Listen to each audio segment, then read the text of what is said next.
Hey, Chris. Hey Kyle, I have the new Silent Wings 3 here. I think you're gonna love them. Nice. Can't wait to check these out. Thanks. By the way, my car broke down and I was wondering if you...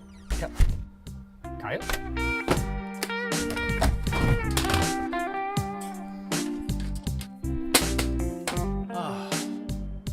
What the? Whoa, whoa, whoa, whoa, whoa, whoa. Hey, stop it. Stop it. Don't, no. What's happening? Hey, be quiet in here. Oh.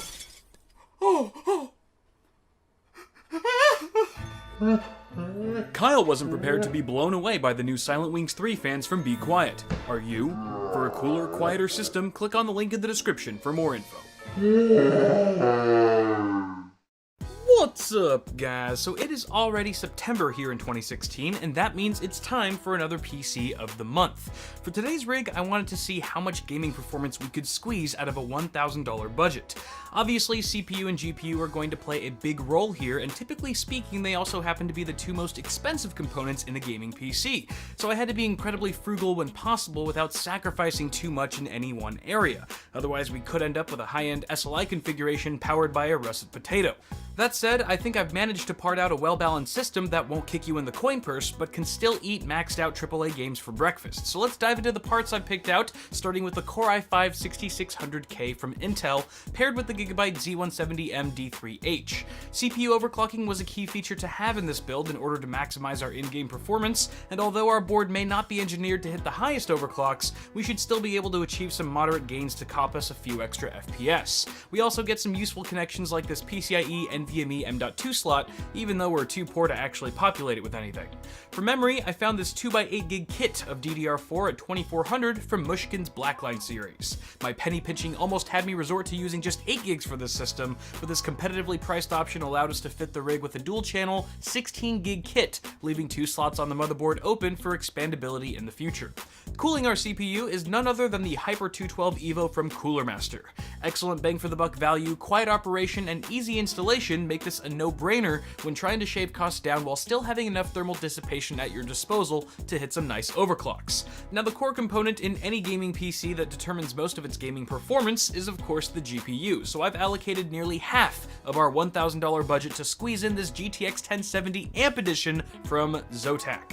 When I said the system would be able to crush some maxed out AAA titles, I wasn't just referring to 1920 by 1080, but 2560 by 1440 as well. The card is fitted with 8 gigs of GDDR5, comes factory overclocked to 1797 MHz, and can be manually tweaked further with the help of an additional 8-pin power plug, while the carbon-wrapped Ice Storm cooler keeps thermals in check. Cool, quiet, and apparently faster than a QA inspection at SpaceX, this card really opens up the possibilities of everything from Quad HD gaming to buttery smooth VR experiences. For storing our games library, we have a 500GB 7200 RPM Hitachi drive. This was the cheapest mechanical option at this capacity that I could find at the time, and it just so happens to sport the 2.5-inch form factor. Now, I could have left out an SSD entirely to keep our cost to an absolute minimum, but then again, booting on a mechanical drive in a $1,000 PC is kind of like pairing a prime-grade ribeye steak with a lukewarm can of Natty Ice. So here we have a 120GB S60 from Silicon Power, though this may very well be the Natty Ice of SSDs. Truth be told, I actually meant to snag the cheaper S55 model to stay within budget, then realized my mistake once this showed up at my doorstep. Even though I'll be building with this drive today, I will be running all benchmarks in a follow-up video using the S55 when it arrives. If we had a bit more spending power here, I would have definitely doubled down on our capacity, but for now we'll just have to be storage conscious about what goes onto this SSD. Powering up our machine is the Corsair CX550M. This unit comes at a killer price for what you get, 80+ bronze certification, a partially modular design, and flat black cables. I also like having just over that 500 watt requirement for the GTX 1070 for peace of mind when overclocking. And finally, all of our parts will run inside of this Apevia X-Qpack3 micro ATX case. Purchased for a mere $50 on Newegg, I'm half terrified that this is just a cardboard box that some Chinese guy spray painted black. But it received surprisingly favorable reviews on Amazon, and I've had plenty of good luck with budget cases at this price point in the past, so I'll gladly take the gamble if it gets us one step closer to meeting our budget. You do get internal steel construction and dual side panel windows, which is a nice touch for these boxy cases, which feature horizontal motherboard motherboard layouts. I will suggest for those of you considering this chassis to pick up a 120mm exhaust fan to complement the only included 140mm intake, and perhaps a USB 3 hub for more convenient access should the single 3.0 port on the front not suffice. Altogether, the total cost of this build at the time of creating this PC part picker list came out to $1,003. Admittingly, the removal of a few mail-in rebates would have added $30 to our final bill, but fortunately that's still not too far off from our $1,000 budget. Now, if there's anything I'm concerned about with this rig, it's what I just mentioned a minute ago, which is the chassis' ability to provide ample airflow with its single fan to keep our components cool under long gaming sessions. But assuming that works out come testing time, the prospect of having this much horsepower in a $1,000 PC is pretty exciting. So let's put this thing together and see how she looks.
Alright y'all, so thus ends part 1 of September's PC of the month. There's much more to say about this rig, so stay tuned for part 2 where we do a full system analysis of thermals, acoustics, and most importantly, gaming benchmarks. Let me know what you guys think of the build so far and what you would have done differently with the budget at hand. Before you guys go, don't forget to toss me a like on this video if you enjoyed it, and feel free to check the description below for shirts in my store and all dem product links to everything we featured in today's video. As always, thank you guys for watching. Subscribe to the channel if you haven't already, and I will see you all in the next video.